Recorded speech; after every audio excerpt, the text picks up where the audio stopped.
मिन्नल मुरली। अगर आपने ये मूवी देखी है तो मुझे इसके बारे में कुछ भी बताने की ज़रूरत नहीं है। जिसको कि नेटफ्लिक्स ने 25 करोड़ रुपीज़ में ख़रीदा था, वो एक बहुत ही बड़ी हिट साबित हुई।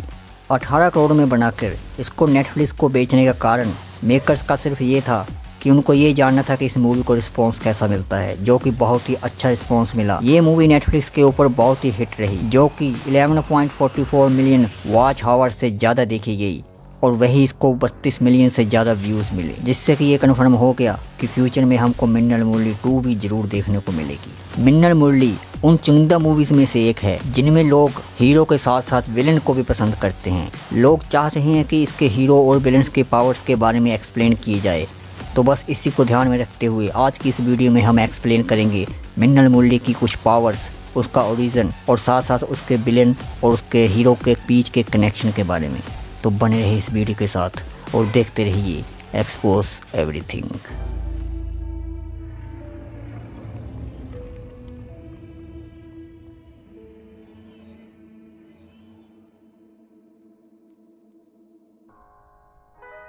मिन्नल मुरली तो आपने देखी ही होगी और मुझे यकीन है कि आपको वो मिन्नल मुरली बहुत पसंद आई होगी, जैसे कि मुझे आई थी।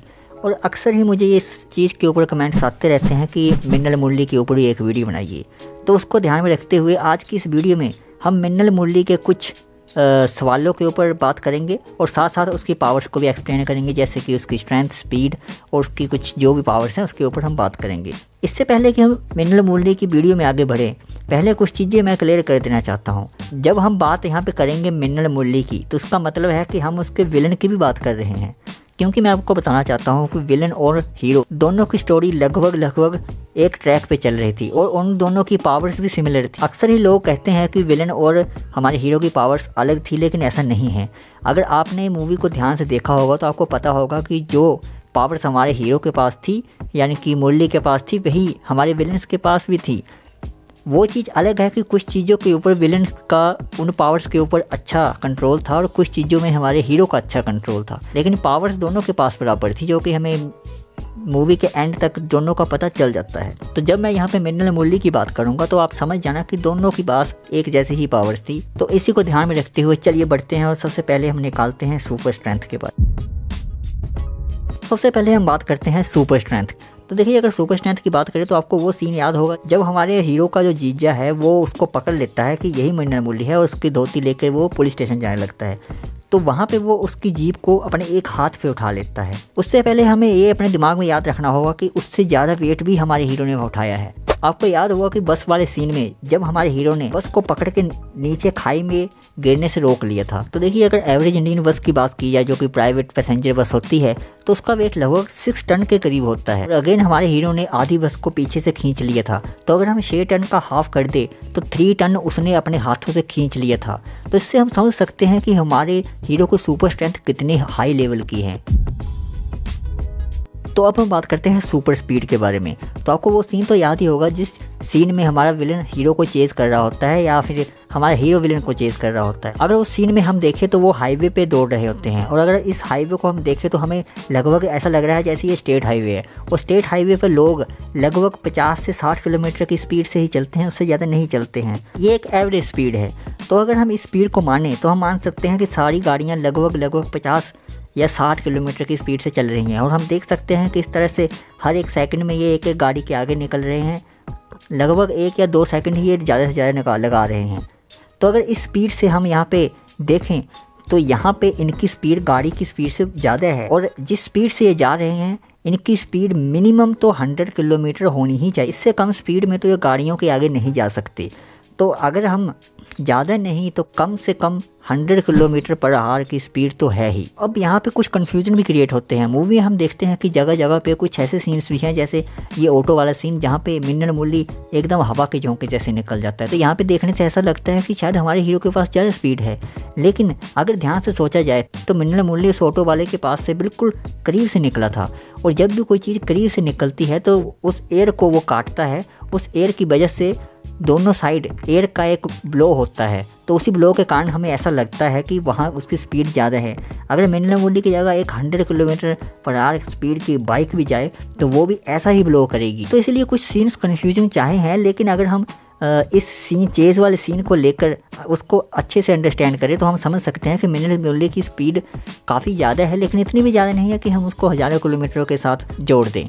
इसलिए शुभू जो इस स्टोरी का मेन विलन है वो ब्लास्ट का पता लगने के बाद भी अपनी प्रियतमा उषा को नहीं बचा पाया, जबकि वो घर के कुछ दूरी में ही खड़ा था। तो अब हम बात करते हैं कि दोनों हीरो हमारे कितना ज़्यादा सहन कर सकते हैं। तो देखिए मूवी में काफ़ी जगह हमें काफ़ी सारे सीन्स देखे मिले हैं, जैसे कि उनके पंचेस और उस चेज सीन में हमारे जेसन पे जब वो हमारा विलन अटैक करता है तो उसके सर पे वो 10 किलो का वेट दे के मारता है, तो उससे भी उसको कुछ ज़्यादा फ़र्क नहीं पड़ता है। तो इससे हम समझ सकते हैं कि वो काफ़ी ज़्यादा सहन भी कर सकते हैं। उसके अलावा लास्ट फाइट सीन में आपको पता होगा किस तरह से हमारे विलन के घर को जला दिया जाता है, वो खुद भी जल जाता है। लेकिन अगर आपने ध्यान दिया होगा तो जलने के बाद कोई भी इंसान खड़ा तक नहीं हो पाता। लेकिन हमारे शुभू भाई साहब तो आग लगने के बाद उल्टा लोगों में आग लगा रहे थे जाके।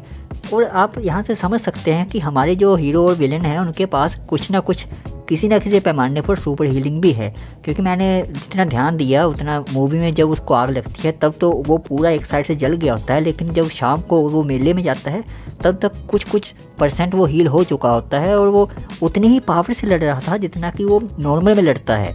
तो इससे हम समझ सकते हैं कि वो काफ़ी हद तक काफ़ी ज़्यादा चीज़ों को सहन कर सकते हैं। अब हम देखते हैं कि इनके पास एक्स्ट्रा चीज़ें क्या है, बोनस पावर्स क्या हैं। तो देखो हमारे जो मिनरल मुरली है, हमारा जो जेसन है, उसके पास तो शूटिंग भी बहुत अच्छा है। हमने मूवी में हमें जगह जगह दिखाया गया है कि चाहे उसका वो मैंगो को थ्रो करना हो, चाहे वो जब वो उस मेले में जाता है और वो सभी पे रिंग्स फेंक देता है और सभी को जो वहाँ पे रिवॉर्ड्स होते हैं उनको वो ले लेता है। तो शुरू से ही हमारा जो जेसन था वो शूटिंग भी बहुत अच्छा था।